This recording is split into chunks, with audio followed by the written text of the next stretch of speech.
Working on a film in which its premise is that we're educating students for a world that no longer exists. And I was educated in Japan, in the Chinese system, as well as the American system. And I really, really acknowledge you, and I'm in awe of how you've closed the achievement gap here. But if I could play devil's advocate, in Asia, they're trying to close the creativity gap. And so my question is, how are you closing the creativity gap? And also, my second question is a two-part question: how is your program scalable? Sort of interesting, Professor Yunus, you were saying about planting a seed and having that grow. You know, the name of my film was called The Killer App. It's about finding that seed that would, you know, transform not only a neighborhood, but a nation as well as globally. So I was wondering what your thoughts are on that.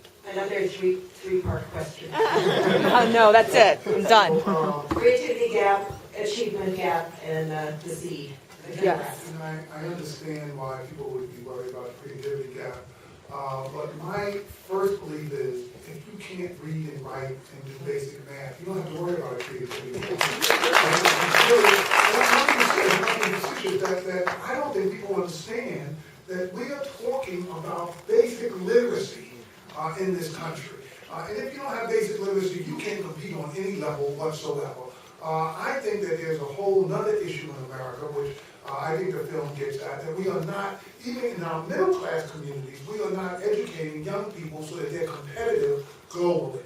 And that is a different issue, and I think it's an issue that comes up very fully in this picture. But my main focus is really on a group of young people who receive no education, there are no jobs, there's no possibility of work, and a lot of the guys end up breaking the law to try and make money and end up in jails, and it's costing our nation billions of dollars to pay for jails and prisons for these kids, when we could have given them an education, at least that's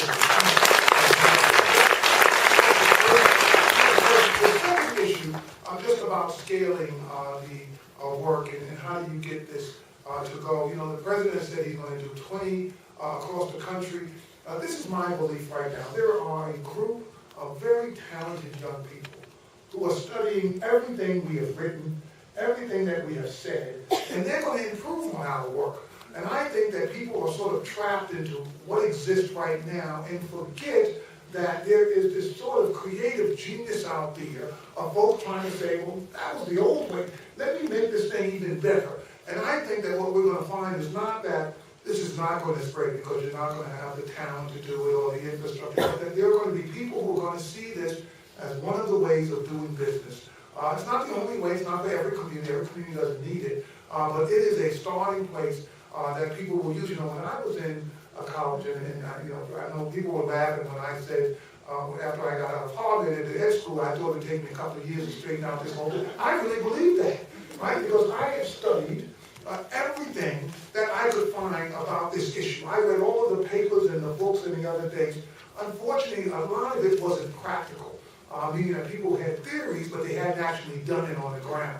Our work is being done on the ground, and then we're trying to really be clear about the theories and be very transparent about the footprint so other people can follow us.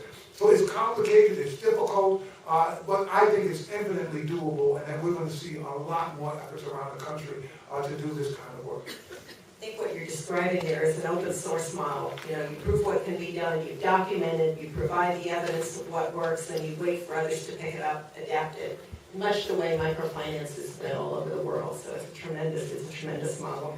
Thank you.